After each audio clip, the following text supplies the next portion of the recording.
Hello and welcome guys. मेरा नाम है नीलव उपाध्याय और मैं आपका स्वागत करता हूं हमारे यूट्यूब पेज जिसका नाम है द अदर साइड। इसमें हम फील्ड और प्रोफेशंस जो हम मार्केट में जानते हैं उसका हम दूसरा डायमेंशन बैक साइड हम आपको बताएंगे। आज हमारे साथ हमारे चैनल में जुड़े हैं मिस्टर अतुल तिवारी। नमस्कार। Thank you. तो जैसा कि हम इंट्रोडक्शन से स्टार्ट करते हैं, आप पहले अपने बारे में थोड़ा कुछ शॉर्ट में बताइए। Thank you, team. Myself, Atul Tiwari, and since we are talking about the professional industry, so I am into HR industry, which we call as HR. I'm there in market since 2012 onwards. So I'm part of the contract staffing journey. I'm also the attended multiple conferences of Indian Staffing Federations, World Staffing Congress, and in this industry also I have worked across all in pan India in each multiple locations. So I keep traveling in all the locations and doing the business in pan India.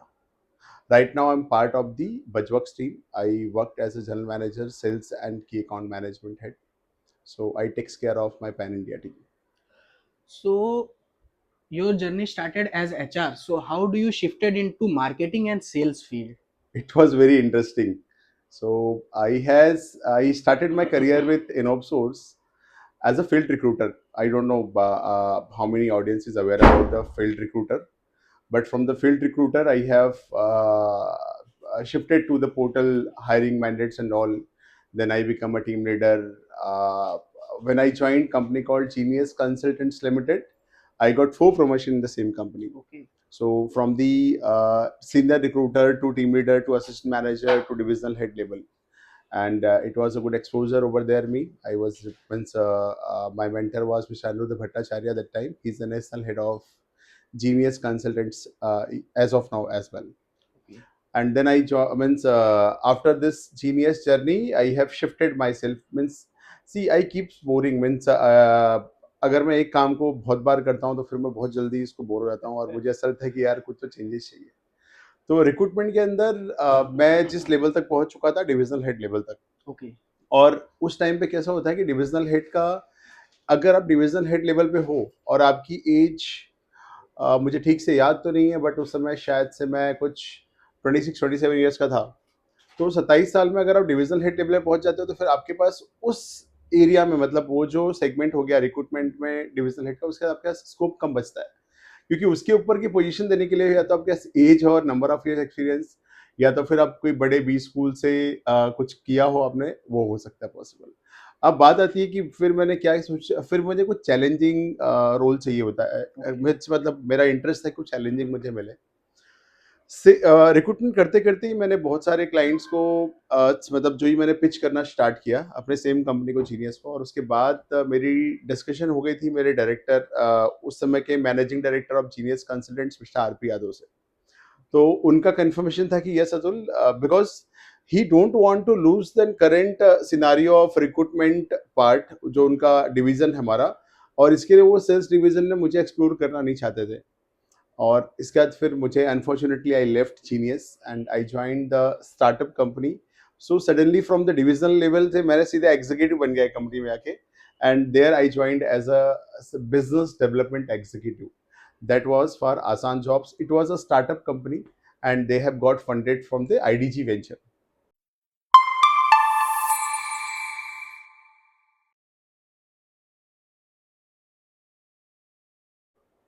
So later on that Asan Jobs itself, they have means Asan Jobs only got funded by OLX group.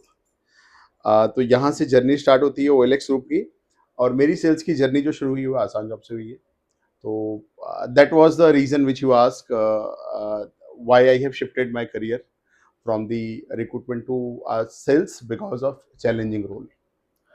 Okay. So इसके अलावा भैया आपका profession journey पे इतने सारे decision में कुछ ऐसा इन्फ्लुएंशियल फैक्टर रहा है अपार्ट फ्रॉम द डायमेंशंस जिसके कारण, जैसे कि आपको सेल्स में आप प्रीवियस कंपनी में नहीं आ पा रहे थे जिसके कारण आपने कंपनी स्विच करने का सोचा। But startup industry is risky, ये बात आप भी जानते हैं। आज स्टार्टअप है, आज फंडिंग है, कल फंडिंग हमारी कम हो गई है, कंपनी अपनी बंद हो जाएगी। करेक्ट। तो आपने इतना बड़ा रिस्क लेने से पहले कुछ सोचा या जस्ट गो फॉर इट? नहीं, ये प्रॉब्लम है मेरी लाइफ में अभी तक का। मैं सोच नहीं पाता हूँ, ज़्यादा सोचता नहीं हूँ इस बारे में, क्योंकि मुझे मुझे अच्छे से याद है मेरे joint CEO mister Shiv Prasad Paul, he has met me personally and discussed the same reason कि Atul, you are going to join one startup and today you are working in limited company, a well established company from last 25-30 years, and now you'll go and join 2 years old company. ये आपके career में बहुत ज़्यादा, मतलब आपको पता नहीं आप कितना नुकसान सह सकते हो, बट मेरे पास, मैं कभी भी, मैं आपको अभी भी बोलता हूँ और मैं ऑडियंस को यही बताना चाहूँगा कि इतना कुछ है नहीं यार, इतना कुछ आप डरोगे, सोचोगे कि मैं ये करूँ तो क्या होगा। एक तो छोटी सी लाइफ है अपनी, जो हो सके बिंदास, जितना आपको लगता है कि you are capable, believe on your self, be confident. अगर आपको अपने आप पे कॉन्फिडेंस है तो ये छोटी चीज हो गई, वहां पे भी तो कोई ना कोई सर्वाइव कर रहा है ना। और लाइफ में ऐसा क्या है जो आप नहीं कर सकते और कोई और कर सकता है। तो इसमें मेरा कुछ ऐसे जरा भी डर नाम का कोई चीज नहीं है मेरे अंदर, कि मैं बिकॉज ऑफ कि स्टार्टअप ज्वाइन कर रहा हूँ तो ठीक है ना, वो स्टार्टअप है। अगर मैं वहां पे सर्वाइव नहीं कर पाया तो फिर I have a capabilities, we are working in the market, will get another job from the references. तो वैसे कुछ कोई डर की कोई बात नहीं थी, बट यस, एक चैलेंज लेना था जो मैंने लेना चाहा और मैंने वो किया हुआ मेरे हिसाब से। तो जैसा कि आपने अभी बताया कि आपने रिस्क लिया, बट ये बात तो सब जानते हैं कि मार्केट में कट थ्रोट कंपटीशन है। सो एक हाइपोथेटिकल सिनेरियो लेते हैं, what if you got failure in that time, during that time? Multiple sir, multiple. See, आप अगर अपना एक पोजीशन चेंज करते हो कभी भी, आप अगर एक एक लेवल पे हो, उस समय मैं गुजरात की टीम मैनेज करता था, पुणे की टीम मैनेज करता था और मुंबई की टीम भी मैनेज करता था। मेरे पास रिक्रूटर सब जगह थे और मैं जीनियस कंसल्टेंट्स में उनका एक ऐसे फायर ब्रिगेड था। फॉर एग्जांपल आज कोई इशू आया, गोवा जाना है, तो suddenly I get a call from the management कि Atul, you have to leave for the Goa evening, you have to start the next day morning, you have to reach Goa for this meeting and for this client requirements and anything. तो वो तो हम करते ही थे, मतलब that is the part and parcel of my job only. आप अगर बात कर रहे हो कि इसमें चैलेंज की, तो चैलेंज तो यार वही था कि अब मैं कैसे सरवाइव करूंगा। आपको पता है मैं इतना डरता था, ये मतलब मेरे माइंड में ये चीज आती थी कि सबने मुझे बोला कि ये रिस्क ले रहा है, स्टार्टअप में जा रहा है, ये जा रहा है। मैंने उस टाइम पे 10 ऐसे मेरी पहचान की कंपनीज थी, ठीक है, मैं कंपनीज, मेरे क्लाइंट्स के नाम डिस्क्लोज नहीं करता, बट ऐसे कंपनीज जो एक आज किसी रिलायंस ग्रुप ने किसी को बाय कर लिया, बड़ी बड़ी कंपनीज की मैं बात कर रहा हूँ। मैं उनसे कंफर्मेशन लेके गया कि मुझे कंफर्म कर दो सर कि मेरे को मतलब जैसे ही मैं आसान जॉब ज्वाइन करूंगा, कुछ जीनियस के क्लाइंट्स नहीं थे सारे के सारे, कुछ बाहर के ही मेरे क्लाइंट्स जो मेरे पहचान के थे, मैं उनसे भी कंफर्मेशन, या फिर मेरे कोई फ्रेंड्स है जो एचआर इंडस्ट्री में वर्क करते हैं, जो मेरे क्लाइंट बन सकते हैं, मैं उनको भी अप्रोच करता था कि सर मैं जा रहा हूं तो आप प्लीज मुझे हेल्प करना। ऐसे मैंने तकरीबन 50 से ज्यादा कंपनियों से बात की थी, अपनी आपके सेफ्टी के लिए। मतलब आप रिस्क तो ले रहे हो, लेकिन you can not play the blind game. That time मेरे पास पीएल था, मेरे कुछ लोन्स चल रहे थे, तो फिर मैं इतने ब्लाइंड गेम नहीं खेल सकता था। तो मैंने वो किया था, वो मैंने कर रखा था। लेकिन मैं आपको बता दूं कि हमेशा ये आप सबके करियर में कहीं ना कहीं आपने देखा होगा, मुझे नहीं पता, आप इमेजिन नहीं करोगे वो 50 में से एक सिंगल कंपनी मैंने आसान जॉब में ऑनबोर्ड नहीं हुई, एक सिंगल कंपनी। हाँ, लेकिन अगर वो 50 कंपनी हमें बोलती, अगर पहले मुझे मना करते कि मैं ऑनबोर्ड नहीं करूंगा तो तेरे साथ वहां पे काम नहीं कर सकता, तो शायद मैं कहीं ना कहीं सोचता कि यार मैं कर पाऊंगा नहीं कर पाऊंगा। लेकिन वो 50 में से एक सिंगल कंपनी भी मैंने आसान जॉब में 6 मंथ के ड्यूरेशन में, जब मैंने उनको कहा था कि मुझे इनिशियल 6 मंथ आपकी हेल्प चाहिए बिकॉज मैं करियर शिफ्ट कर रहा हूँ, तो मुझे एक सिंगल कंपनी का वहां पे कॉन्ट्रैक्ट नहीं मिला। मुझे सारे के सारे नए कंपनी से कॉन्ट्रैक्ट मिले। बट वो जो एक उनका सपोर्ट सिस्टम था, जो उन्होंने मुझे झूठ भी बोलते ना कि मैंने झूठ ही कह दिया कि ठीक है चल दे देंगे, कोशिश करेंगे। वो अपन किसी का फोन आता है हमें तो हम क्या करते हैं, चलो ठीक है यार कॉल आई थी, मैं कर दूंगा, चलेगा, ठीक है, हाँ जाना। उसे क्या पता कि तू आज मांगने वाला बिजनेस, वो सोचेगा ना कि यार बिजनेस मांगेगा 3 मंथ्स के बाद, 6 मंथ के बाद। तो मैं आपको बता दूं एक सिंगल कंपनी भी उसमें से कॉन्ट्रैक्ट क्लोज नहीं हुआ था, सारे के सारे नया बिजनेस डेवलपमेंट हुआ था। जैसा कि आपने अभी बताया कि आप गुजरात, पुणे, मुंबई तीनों जगह को मैनेज करते थे। जीनियस में। इन सम कंडीशन, फॉर एग्जांपल कोई एक इमरजेंसी आ गई टू लोकेशन साइमल्टेनियसली, तो आप कैसे उसे टैकल करेंगे? ओके, ठीक है, मैं एग्जांपल करता हूँ कि पुणे और गोवा में इमरजेंसी आ गई। देखो, इमरजेंसी रिक्रूटमेंट इंडस्ट्री में क्या होता है, रिक्रूटमेंट इंडस्ट्री क्या होती है कि अगर किसी क्लाइंट का कोई बड़ा एस्केलेशन आ गया है, फॉर एग्जांपल कोई प्रोजेक्ट था जो उनको आज डिलीवर करना है, या फिर कहीं पे मैन पावर की रिक्वायरमेंट है, उनका कल से इवेंट है। मैं आपको एग्जांपल देता हूँ, एक कर्नाटक गवर्नमेंट की कंपनी है, जो कि अब मैं कंपनी का नाम अगेन नहीं ले पाऊंगा। कर्नाटक गवर्नमेंट की कंपनी है, जिनके टेंडर्स निकलते हैं, टेंडर्स निकल के फिर बिजनेस आता है। ठीक है, मिल्क एंड चॉकलेट्स की कंपनी है वो। और उस कंपनी का एक ओपनिंग था जिसके लिए वहाँ पे चाहिए थे मेरे ख्याल से कुछ 50 का मैन पावर, उसको डिप्लॉय करना था वो ओपनिंग के पहले, बिकॉज जो भी महाराष्ट्र के चीफ मिनिस्टर थे उस टाइम पे, वो वहाँ जाके उसका उद्घाटन वगैरह करने वाले थे, और वैसे उनका इनोग्रेशन के बाद उनका सेल्स चालू होता था पुणे के मार्केट में। सो उस टाइम पे ऐसा हुआ कि उनको 50 की रिकॉर्ड बहुत इमीडिएट थी। अब मैं अपने वहाँ पे टीम को बोलता था कि यार एक काम करो, आप लोग जाओ और सोर्सिंग करो और बंदे लेकर आ जाओ, हो जाएगा।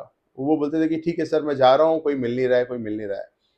सडनली एकदम गले पे आ गई चीज़ें, और क्लाइंट का, सिंस वो प्रोजेक्ट मैंने खुद ने लाया था आसान जॉब में, तो आई वॉज वेरी सीरियस कि मैं कैसे करूँ, क्या करूँ। उस टाइम पे मैंने सीधे सीधे next day morning, early morning में, एक दिन पहले ही मैं पहुंच गया पुणे, और मैंने पूरी टीम को बुला ली। मैंने बोला एक काम करो, आप लोगों से नहीं होगा तो चलो कोई बात नहीं, हम करवाते हैं।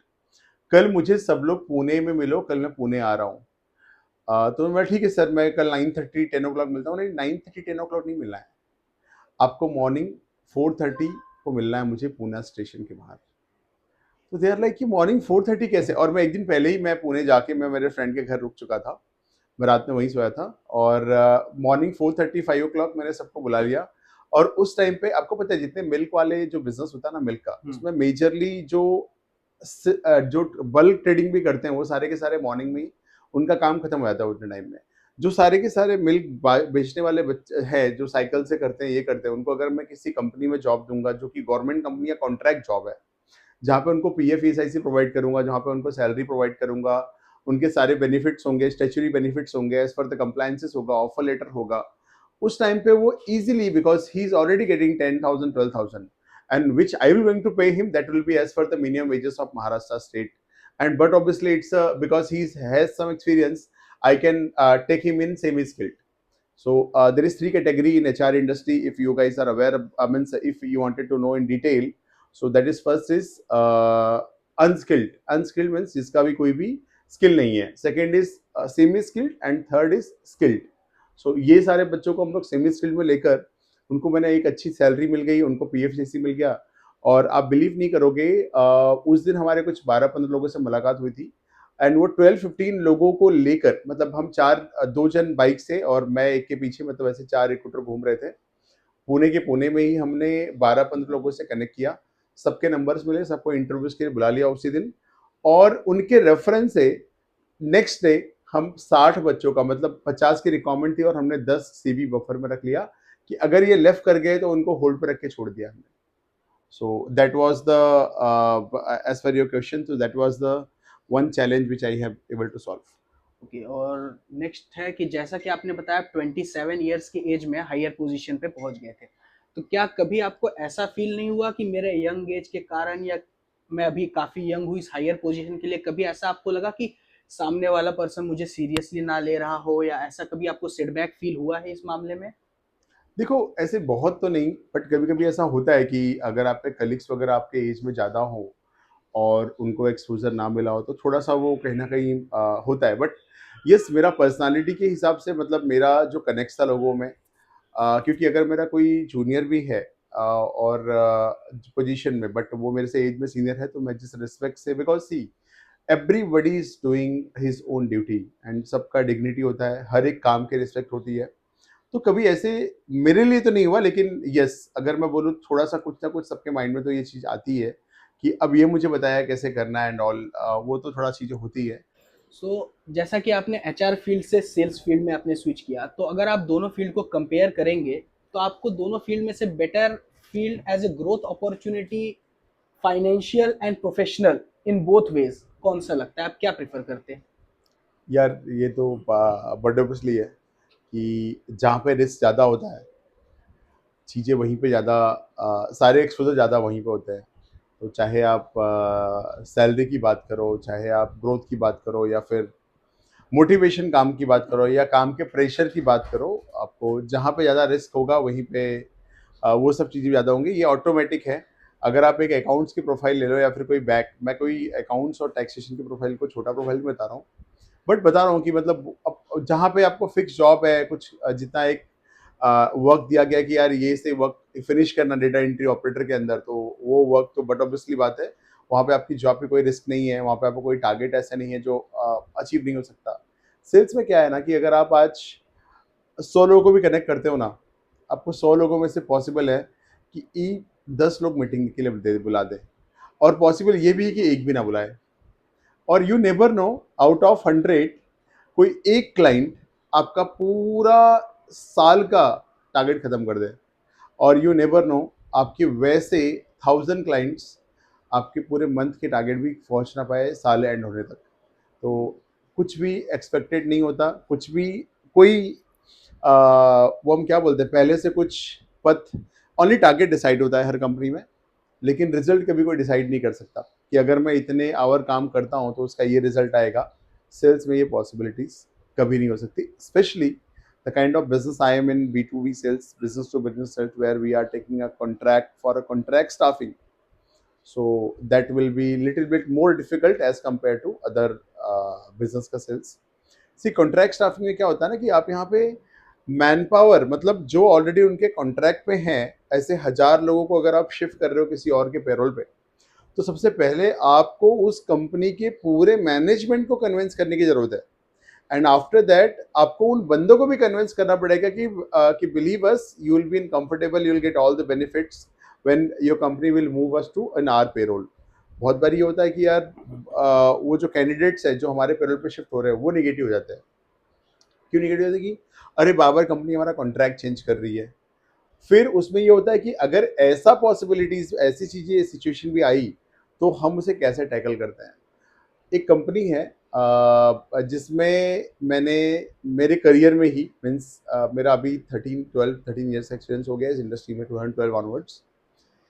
मैंने same set of 210 man powers को 3 साल बाद एक कंपनी के लिए प्रेजेंटेशन दिया, और वापस से 3 साल के बाद मैंने उन्हीं सेम, बिकॉज वो कंपनी में सारे जो मैन पावर थे ना वो कंटिन्यूस थे, और सब 50 एज वाले, 52 55 वाले। मैंने वापस से 3.5 ईयर्स के बाद मैंने उन्हीं उन्हीं का, बिकॉज वो जो कंपनी कर, जो लास्ट ऑर्गेनाइजेशन था उसमें कुछ तो चैलेंज वो फेस कर रहे थे, कंटिन्यूसली उनके मुझे कॉल्स आ रहे थे कि सर ये प्रॉब्लम आ रही है, वो प्रॉब्लम आ रही है, टाइम पे सैलरी सिर्फ जनरेट नहीं हुई है, जो भी कुछ छोटे छोटे इश्यूज आ रहे थे। तो उस टाइम पे मैंने same set of man power को वापस से पिच किए, मतलब प्रेजेंट किया, और मैंने 2 बार उनके कॉन्ट्रैक्ट चेंज किए। मतलब एक बार के करियर में मेरी 2 बार उनसे मुलाकात हुई, और वो सेट ऑफ पीपल का मैंने कॉन्ट्रैक्ट चेंज किया। तो ऐसे बहुत सारे रियल एग्जाम्पल्स क्रिएट होते हैं सेल्स में। कभी भी आप कुछ डिसाइड करके नहीं कर सकते कि ये स्टोरी है तो इस तरीके से ही हम लोग सेल्स पिच करेंगे तो ये होना ही होना है, ऐसे नहीं होता है। बहुत कुछ अनएक्सपेक्टेड होता है, तो इसलिए ग्रोथ बट ऑब्वियसली ज़्यादा वहाँ पे मिलेगी। तो क्या कभी आपके लाइफ में ऐसा कोई मोमेंट आया, जैसे आपने अभी बताया कि आपने एक सेट ऑफ पीपल को कंपनी ए से कंपनी बी में शिफ्ट किया, but due to some skill issue या किसी और कारण से उनका परफॉर्मेंस डिक्लाइन का, ऐसा कभी आपको कंप्लेन आया, या परफॉर्मेंस इंक्लाइन का, ऐसा कभी कुछ आपके साथ इंसिडेंस हुआ है क्या? देखो, मैन पावर का, आउटसोर्स मैन पावर का जो रिपोर्टिंग्स होता है, उनका जो सेल्स, जो भी उनका वर्क होगा, डेडिकेशन जो उनका प्रोफेशन होगा, उसमें हमारा कोई इन्वॉल्वमेंट नहीं होता है कि मतलब उनका अचीवमेंट्स कैसे हो रहा है और अभी क्या हो रहा है, उससे कोई हमारा इन्वॉल्वमेंट नहीं होता।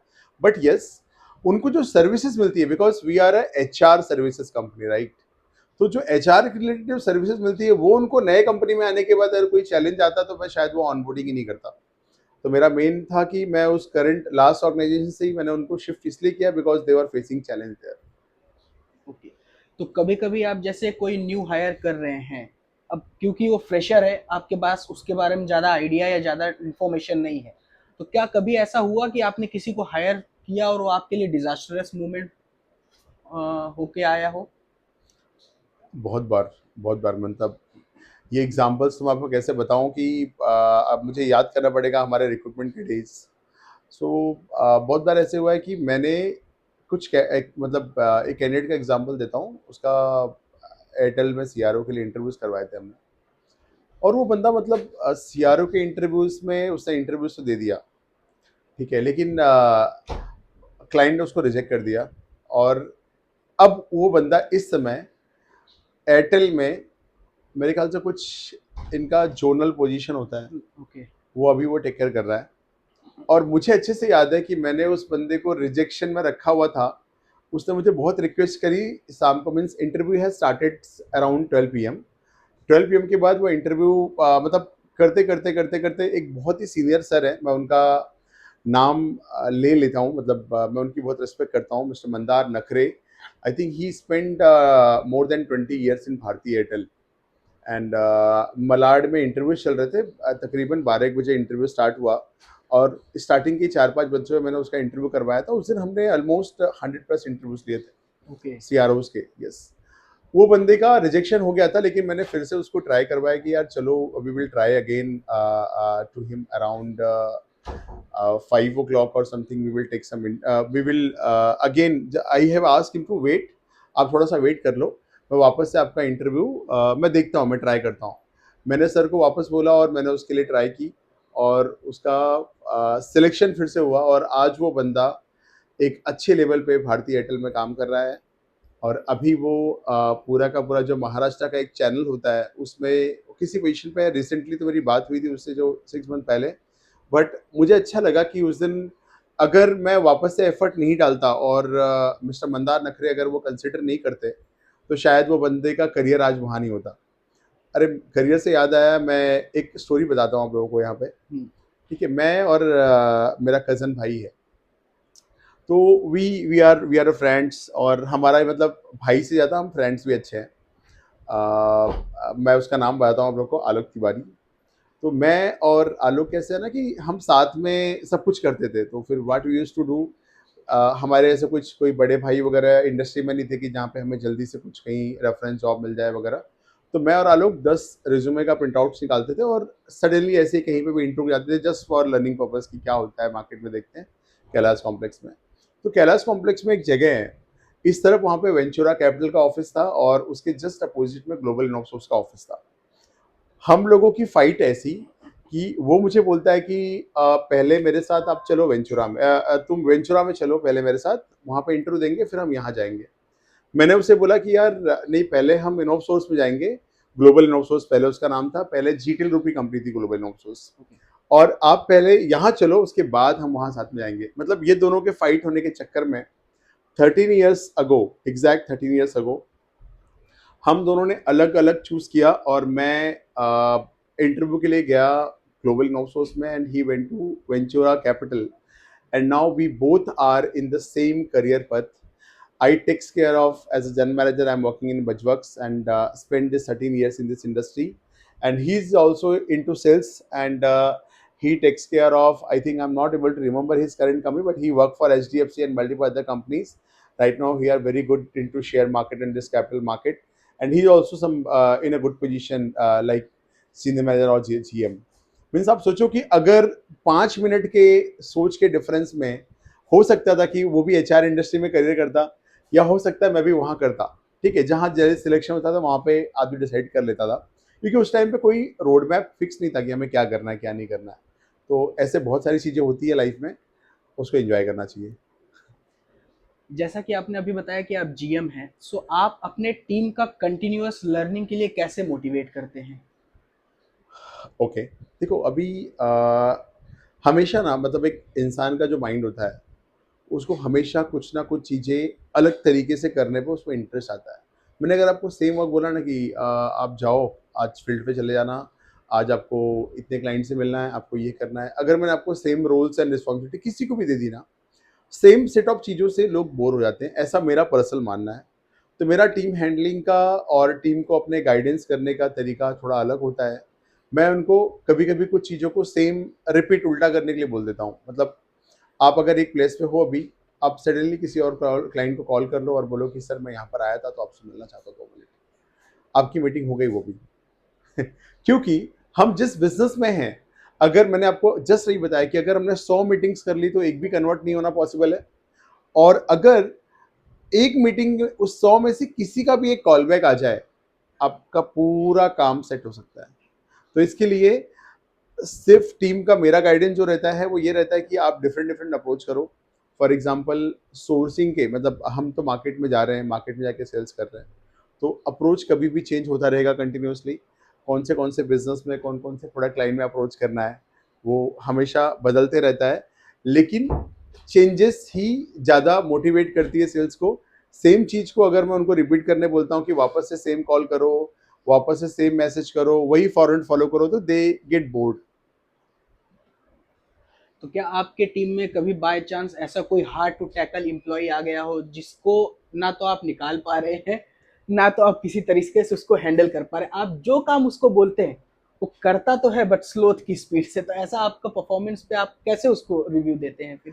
देखो अभी के ऐसे कंपनी में तो ऐसा कोई है नहीं, बट यस ऐसे कभी करियर में ऐसे लोग मिले हैं। फॉर गॉड सेक मुझे उतने लोग नहीं मिले हैं, बट ऐसे कभी कभी मिल जाता है। तो उसको ऐसे केसेस में क्या होता है ना, उनको मैनेजमेंट का कहीं ना कहीं सपोर्ट होता है कि अगर वो बंदे को आप हार्ड नट्स अगर आप बोल रहे हो कि उसको निकाल भी नहीं सकते, ये ऐसे तो किसी को है नहीं सेल्स में, तो हम लोग निकाल सकते हैं अगर परफॉर्मेंस नहीं है तो we can give them a PIP letters और समथिंग। बट अगर ऐसी कोई चीज़ें आती है तो उसको आपको मैनेज करना पड़ेगा दो एंगल से। एक, आपको एचआर के साथ पैरेलल वर्क करना पड़ेगा टू फॉलो द प्रोसेस, और दूसरा आपको उसको मॉनिटरिंग बढ़ानी पड़ेगी उसके लिए। तो फॉर एग्जांपल अगर आपको कोई झूठ बोल के मीटिंग्स में नहीं जा रहा है, या फिर आप वो वर्क फ्रॉम होम में वर्क नहीं कर रहा है, या जो भी चीज़ें ऐसी है, तो उस केसेस में आपको क्या करना पड़ेगा, आपको उसके पैरामीटर चेंज करने पड़ेंगे कंटिन्यूसली कि यार आपने कितने मीटिंग्स किए। कभी कभी मैं उसे इमीडिएटली मेल सेंड करना है, इमीडिएटली मेल भेज पा रहा है कि नहीं हो रहा है, वो सब भी चीज़ें हम लोग कर देते हैं कि मतलब आप मुझे सीसी में रख के मेल भेजो, क्लाइंट का क्या रिप्लाई आता है मुझे देखना है, आफ्टर डिस्कशन ही मेल भेजो, मीटिंग्स के बाद मिनट्स ऑफ मीटिंग्स भेजो, वो सब चीज़ें मतलब ट्रैकर बढ़ा देते हैं ज़्यादा उसको चेक करने के लिए, उसके अंदर के ट्रैकर बढ़ाते रहते हैं हम लोग। तो क्या आपके फील्ड में जैसे कि आपने बोला क्लाइंट्स को रिस्पॉन्ड करो और उसको मेल डालो आपको सीसी में रख के, या जो कुछ भी क्लाइंट का रिस्पॉन्स आएगा आप उसको देखना चाहते हैं, क्या ऐसा आपके साथ हुआ है कोई एक कैंडिडेट या कोई एक पर्सन वो फेक जनरेट कर रहा है, फेक मेल्स डाल रहा है, या ऐसा कुछ फेक क्रिएशन कर रहा है जिसके कारण आपको समझ में ना आए या आप उसको पकड़ ना पाए, ऐसा कभी कुछ हुआ है? देखो सेल्स में तो अगर बंदा कुछ ना कुछ ऐसी चीज़ें नहीं करता है, मतलब he is not the smart गाई।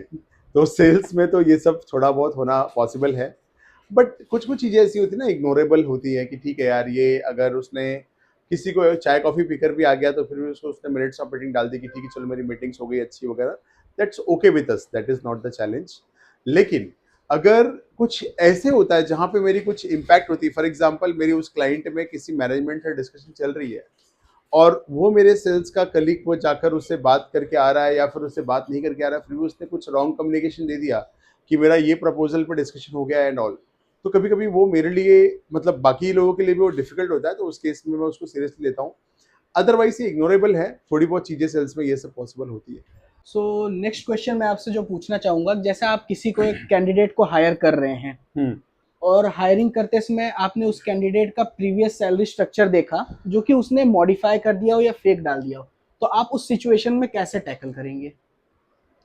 नहीं, ये इट्स वेरी रॉन्ग, एंड इस चीज़ को हम कभी भी सपोर्ट नहीं करते हैं। आपका जो स्ट्रक्चर है अगर उसमें कोई भी चेंजेस है तो फिर दैट और सी और हर इज ही और she is not useful for us. So वैसे we are not considering them at all. When we came to know that this has happened, we will not consider being working in HR industry. If we'll see his or her structure, we are able to understand that he has done some manipulation, and we are not okay with that all.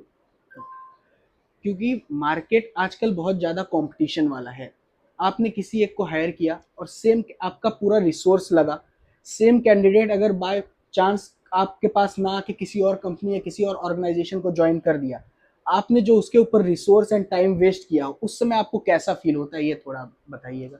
मतलब आप ये पूछ रहे हो कि जो मेरे पास आके ट्रेनिंग लेकर गया है और वो जाके करेक्ट।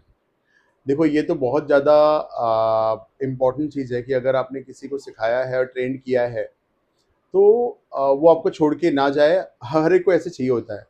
बट मैं आपको एक बात बताता हूँ, कभी भी किसी के करियर में कोई भी कंपनी किसी को जाने से रोक नहीं सकती है।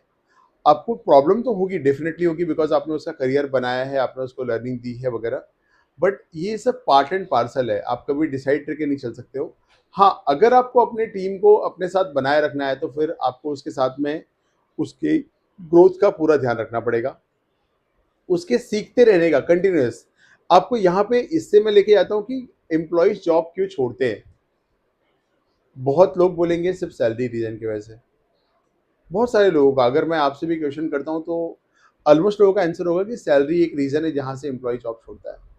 लेकिन सिर्फ सैलरी रीजन होता है क्या एम्प्लॉय को जॉब छोड़ने का? नहीं। अगर साल 2 साल हो गए and he is not able to get any appraisals, then he और शी कैन डिसाइड कि ठीक है यार, अब मुझे लगता है कि बहुत हो गया और कंपनी मुझे जरा भी कुछ ग्रोथ नहीं दे रही, तो I should look for a change. लेकिन ऐसा नहीं है। लोग जॉब चेंज करते हैं सबसे पहले, अगर कोई अच्छा बंदा जॉब चेंज करता है तो वो इसलिए करता है क्योंकि वहां पे उसको लैक ऑफ लर्निंग मिलती है। जब उसको लगता है कि यहाँ पे जो सिखाए जाने वाली चीजें हैं वो मैं सीख चुका हूँ, अब मेरे पास कुछ नया नहीं है, वो एक सबसे बड़ा नंबर वन एक हो गया। दूसरा हो गया उसको, आप ओवर प्रेशर दे रहे हो। प्रेशर देना इज इम्पॉर्टेंट। किसी भी एम्प्लॉय का, किसी भी टीम मेंबर का 360 डिग्री का ग्रोथ होना कंपनी में आने के बाद या फिर मेरे टीम में आने के बाद, ये मेरे लिए इंपॉर्टेंट करता है। अगर वो एम्प्लॉय 1 साल पहले, 2 साल पहले भी same situation, same knowledge, same चीज़ों पे ज्वाइन किया है कंपनी, और 1 साल बाद, 2 साल बाद भी वो सेम जगह पे रहता है, तो that is not useful for us. We need changes in that. हमें चाहिए कि वो बंदा अपडेट हो, अपग्रेड हो। तो इसीलिए उसका 360 डिग्री का ग्रोथ देखना हमारा काम है। अगर उसको ग्रोथ कंटिन्यूस मिल रहा है तो वो छोड़ के जाएगा नहीं।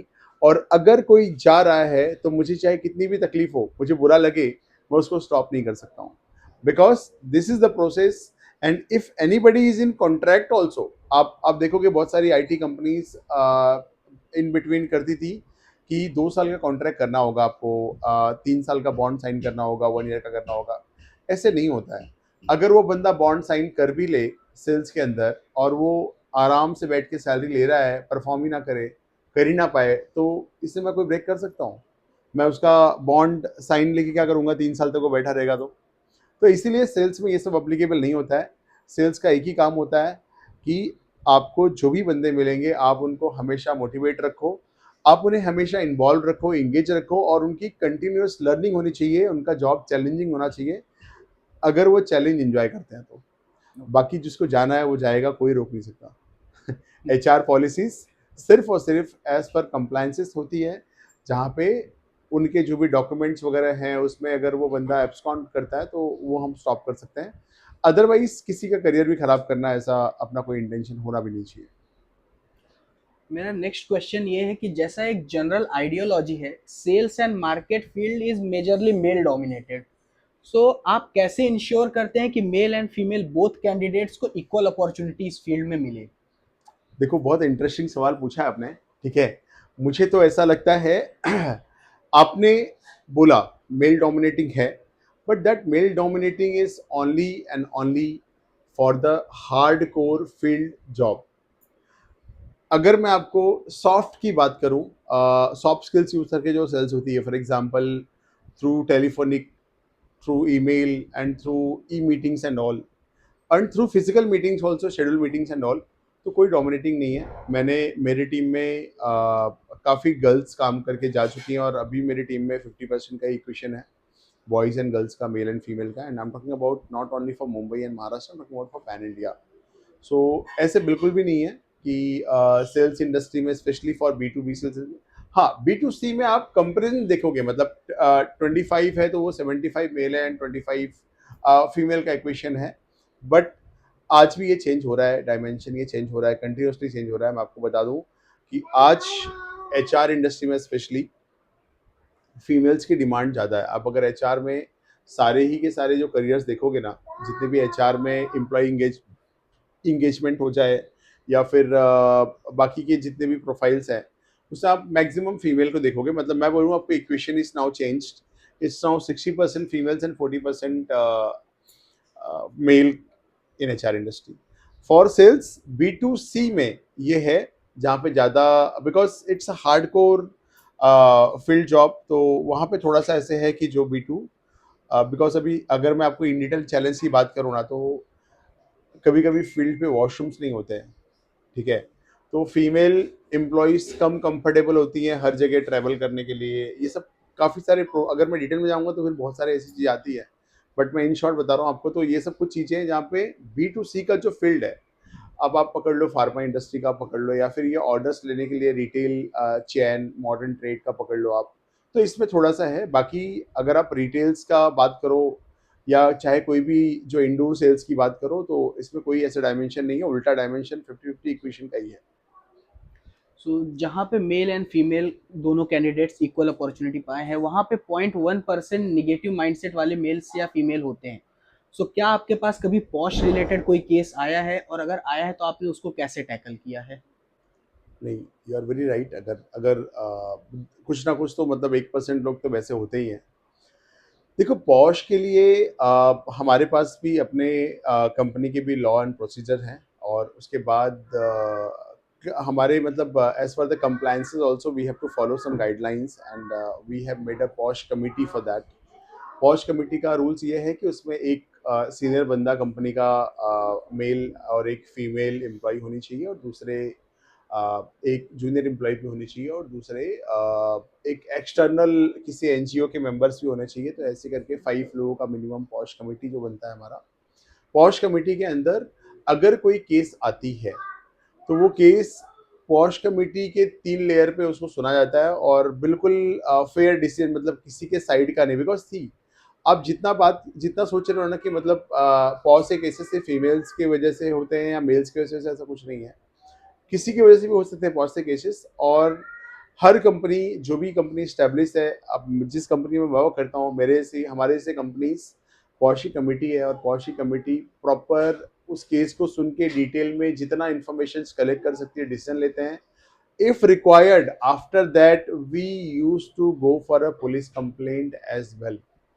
अगर वो चीज़ हमारे तक सॉल्व नहीं हो रही है आफ्टर वन वार्निंग लेटर और समथिंग, देन अगर वो इतना सीरियस केस है जो हमारे कमेटी के डिसीजन मेकिंग से बाहर है, तो will go for the legal authority as well.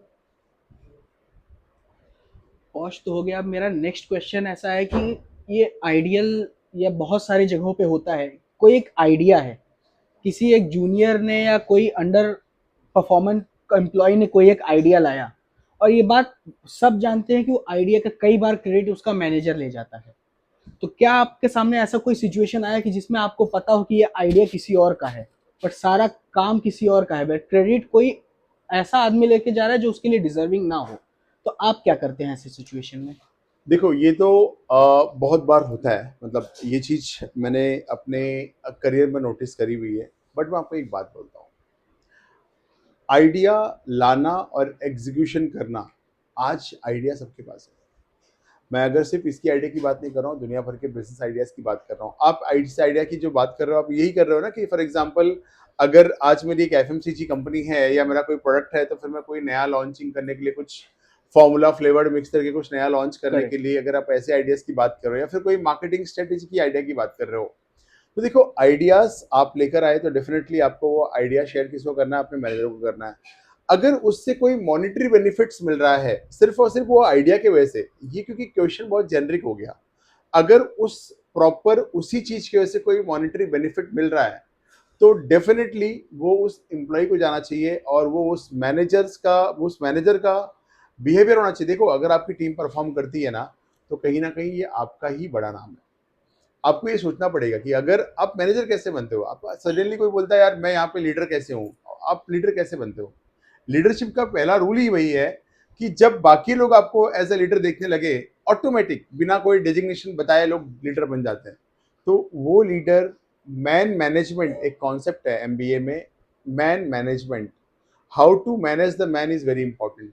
तो अगर आपकी जो टीम है, वो टीम कुछ भी काम कर रही है, आप उसको उसका कोई मॉनेटरी बेनिफिट जो भी कंपनी से मिल रहा है, आपको उसको पास ऑन करना चाहिए। 100% उसका ही नाम आपको लेके आना चाहिए। This is the sign of good manager. लेकिन आपके सवाल के हिसाब से, आप मैंने ये देखा है कि बैड मैनेजर भी होते हैं, तो गुड का अपोजिट तो होगा ही, बट ऑब्वियसली ऐसे केसेस में ऐसी प्रॉब्लम होती है, और जो उस एम्प्लॉय को बहुत डिमोटिवेट करती है। वैसे नहीं होना चाहिए। होता है, ऐसे नहीं मैं बोल रहा हूँ नहीं होता है, लेकिन वैसे नहीं होना चाहिए, कोई मॉनेटरी बेनिफिट में तो नहीं होना चाहिए। इसके अलावा हो सकता है, अब मैं आप आइडिया की बात करें तो मैं आपको बताता हूँ, आइडिया आज सबके पास है, यूट्यूब पे आप ढूंढो 1760 आइडिया पड़े हुए हैं। Execution is more important. Idea is just one word which anybody will tell, जो उसने उसके माइंड में कहीं से सुना रहेगा, किसी का ही कॉपी किया रहेगा, ठीक है। और एग्जीक्यूशन, एग्जीक्यूशन एक चीज होती है जहां पे अगर वो अकेले इन्वॉल्व है या उसका मैनेजर इन्वॉल्व है, वो जो भी चीजें हैं, execution is something which is important. तो बैड मैनेजर के लिए मेरा मैसेज रहेगा कि कोई भी ऐसा ना करे, अगर कोई भी काम आपकी टीम का है तो फिर उसके पास ही वो जाना चाहिए, आपके पास वो नहीं होना चाहिए, क्योंकि आप उसके मैनेजर हो तो बट ऑब्वियसली कंपनी के लिए आपका क्रेडिट तो मिलेगा ही मिलेगा उसमें। जैसा कि आप मॉडर्न वर्ल्ड में आज हर जगह देख रहे हैं, हर एक फील्ड में एआई अपना प्लेस स्टैब्लिश कर रहा है। आजकल लोगों की सीवी भी एआई प्रूफ हो रही है। तो आप इस चीज को कैसे देखते हैं, कैसे स्क्रीनिंग होती है सीवी की? अच्छा क्वेश्चन है। सी, आर्टिफिशियल इंटेलिजेंस के बारे में मैं एक लाइन बोलना चाहूँगा कि अभी रिसेंटली मैंने देखा कि काफ़ी सारे फोटोज़ फेसबुक पे जा रहे हैं जहाँ पे लोगों ने अपनी एआई जनरेटेड फोटोज़ लेकर आए हैं, ठीक है। ऐसे बहुत सारी चीज़ें सब में मैनिपुलेशन है, सीवीज में भी है। बट मैं एक लाइन उस पे बोलना चाहूँगा कि जब भी कोई टेक्नोलॉजी आती है, ठीक है, तो पहले उसे जब अल्बर्ट आइंस्टाइन ने भी कुछ चीज़ें खोज की थी, लोगों ने बोला यार ये होगा, इसका नुकसान भी होगा, बहुत कुछ होगा। तो जब भी एआई का भी है ना, वो उसके बेनिफिट्स भी हैं और नुकसान भी है। तो आप उसका पॉजिटिव साइड देखो, प्लस आप उसमें सेफ्टी रखो। मतलब अगर आप कोई एप्लीकेशन डाउनलोड करते हो तो उसमें जितने भी टर्म्स एंड कंडीशंस है उसको प्रॉपरली पढ़ो, उसके बाद उसको एक्सेप्ट करो। तो एआई हमारे लिए ज़रूरी भी है और मैं उसको सपोर्ट भी करता हूँ। वो सब चीज़ें, चेंजेस, टेक्नोलॉजी आनी चाहिए, हम उसको वेलकम भी करते हैं, लेकिन विथ योर आइडेंटिफिकेशन सेफ्टी, आपका आइडेंटिटी सेफ्टी को होना चाहिए उसके साथ साथ में। दूसरा, रिज्यूम्स को बनाने का देखो, एआई के पास वही सारे फॉर्मेट्स हैं जो बेस्ट, सारे के सारे जितने सीवीज बेस्ट अपलोड हैं वेब पे, पोर्टल पे, वो उसका बेस्ट वो आपको निकाल के दे देता है। लेकिन आपका प्रोफाइल, अगर एग्जांपल के तौर पे आप एक लाइन लिख दो, एक लाइन खाली लिख दो कि so I have a knowledge in marketing. आपको मार्केटिंग, कौन सा मार्केटिंग पता नहीं, एआई जितना उसके पास नॉलेज है सब आपके सीवी में डाल देगा, मार्केटिंग का बड़े बड़े इंग्लिश वर्ड्स। बट वो एचआर को यूजफुल है नहीं। अगर मेरे हाथ में या किसी एचआर के हाथ में जब सीवी आता है, तो वो सबसे पहले उसका एड्रेस पढ़ता है, उसका फैमिली बैकग्राउंड, मतलब जहाँ पे भी उसका एड्रेस है, और उसके उसका लोकेशन, एड्रेस से भी लोकेशन, सोसाइटी के नाम से उसको कोई मतलब नहीं है, लोकेशन पढ़ लेता है। दूसरा, वो जाता है उसके ऑब्जेक्टिव के ऊपर। अगर वो ऑब्जेक्टिव सिर्फ 3 से 5 लाइन का लिखा हुआ है तो वो ऑब्जेक्टिव सच में उसने कहीं बनाया या सोचा होगा, अदरवाइज वो फॉर्मेटेड है। फिर हम मूव करते हैं क्वालिफिकेशंस के ऊपर, इसके बाद आते हैं एक्सपीरियंस के ऊपर, और लास्ट में हम चेक करते हैं उसका डेट ऑफ बर्थ। एक्सपीरियंस और डेट ऑफ बर्थ हम दोनों पैरेलल चेक करते हैं, सो दैट हमें पता चले कि इसने किस ईयर में करियर स्टार्ट किया था और ये अब कहाँ पे पहुंचा हुआ है। तो क्वालिफिकेशन, एक्सपीरियंस और डेट ऑफ बर्थ का इक्वेशन होना चाहिए। बंदा जिस लोकेशन पे रहता है वहां से उसका ट्रैवलिंग कन्वीनियंट होना चाहिए। इसके अलावा सीवी में कुछ और नहीं देखते हैं। उसके अलावा हम उससे पूछते हैं कि भाई तुम्हारा फैमिली बैकग्राउंड क्या है। तो कभी भी एआई से सीवी बनाओ, आप लोग बिल्कुल बनाओ, लेकिन उसके अंदर के जितने भी मैटर्स हैं वो आप अपने पास से डालो। और क्योंकि एआई भी एक सिस्टम है, आप सिर्फ एक वर्ड डालोगे और पूरे की पूरे थियरी डाउनलोड करोगे तो that is not relevant in your resume, it will just increase the number of pages. Main theory कहाँ पे है, अगर आप उसमें, अगर आप एआई को भी अच्छी तरह से बताओगे कि I am looking for a job in marketing industry या एचआर इंडस्ट्री, इसके हिसाब से मुझे सीवी डालनी है, फिर भी आप अपने नॉलेज को, आपने जो वर्ड्स वहां पे डाले हुए हैं, ऐसा नहीं होना चाहिए कि मेरा सीवी मुझे पता ही नहीं किसने बनाया है। तो वो नहीं होना चाहिए। आपको अपना रियल चीज और प्लस एआई का यूजफुल करो उसका, लेकिन उसको पूरी इंफॉर्मेशन देकर। हाफ कुक्ड इंफॉर्मेशन सबके लिए डेंजरस है। तो अगला क्वेश्चन मेरा आउट ऑफ बॉक्स है। अच्छा। हायरिंग के अलावा एचआर सिर्फ रंगोली बनाता है, ऐसा एक बहुत बड़ा ट्रेंड है सोशल मीडिया पे। इस पे आप कुछ अपना पॉइंट्स रखना चाहते हैं? हाँ, ये प्रॉब्लम है। अब क्या होता है ना कि आपके अगर अगर यहाँ पे ये जो जोक सोशल मीडिया पे बहुत चलता है कि एचआर सिर्फ रंगोली बनाता है या फिर सिर्फ और सिर्फ एम्प्लॉय इंगेजमेंट करता है या फिर गेम खिलवा दे, इतना ही कुछ, यही सब कुछ एचआर का रोल होता है। सी, आप एक चीज समझो, कंपनी में अगर आपको कोई भी प्रॉब्लम होती है, कोई भी प्रॉब्लम, तो लास्ट में आप क्या बोलते हैं पता है? मैं एचआर के पास जाता हूँ। क्यों? रंगोली बनवाने के लिए जाते हो आप रंगोली बनाने नहीं जाते। फिर आप क्या कहते हो कि मेरी सैलरी कम आई या मेरे बॉस ने मुझे आज से निकलने बोला है, कोई भी रीजन, तो एम्प्लॉय के डायरेक्टर और सीईओ के बाद पूरी कंपनी के पूरे एम्प्लॉयज की रिस्पॉन्सिबिलिटी वो एचआर टीम की होती है।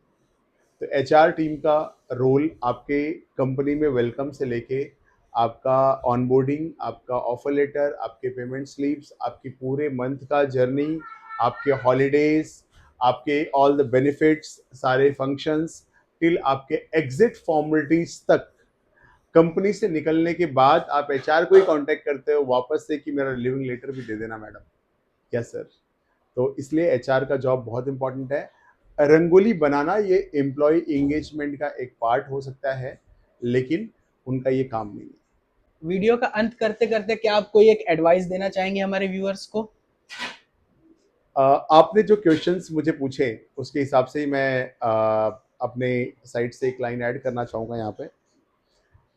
करियर, एचआर, सेल्स, ये आप पे कुछ क्वेश्चंस थे। मैं आपको एक बात, आप सभी सभी ऑडियंस को एक बात बोलूँगा कि अपने लाइफ में स्पेशली बिगिनियर्स को जिन्होंने अपना अपना करियर स्टार्ट कर रहे हैं, आप जो भी go with the flow, but go with the flow but understand each and everything in detail before moving forward. Flow जो चल रहा है उस पर आप जाओ, आपको जहां ऑप्शंस मिला आप मुड़ जाओ। ऐसे कुछ नहीं कि मैं एक अपना माइंड कभी ये ऑफ मत रखो कि मैं एआई का यूज नहीं करूंगा बिकॉज ये रीजन से। Welcome welcome to the technology. जैसे जैसे वर्ल्ड चेंज हो रहा है, आप हर नए टेक्नोलॉजी को अडॉप्ट करो और हमेशा कुछ नया करने की सोचो। Thank you so much team for giving this opportunity. तो इसी एडवाइस के साथ हम अपने वीडियो का अंत करते हैं। Thank you thank you Atul so ji. Much. और ऐसे ही हम अलग अलग प्रोफेशंस के नॉलेज की बातें आप तक शेयर कर सकें, इसके लिए आप हमारे यूट्यूब चैनल को शेयर कीजिए, सब्सक्राइब कीजिए और लाइक ज़रूर कीजिए। इससे हमें मोटिवेशन मिलेगा ताकि हम आपके लिए और ऐसे ही अलग प्रोफेशंस ला सकें। Thank you.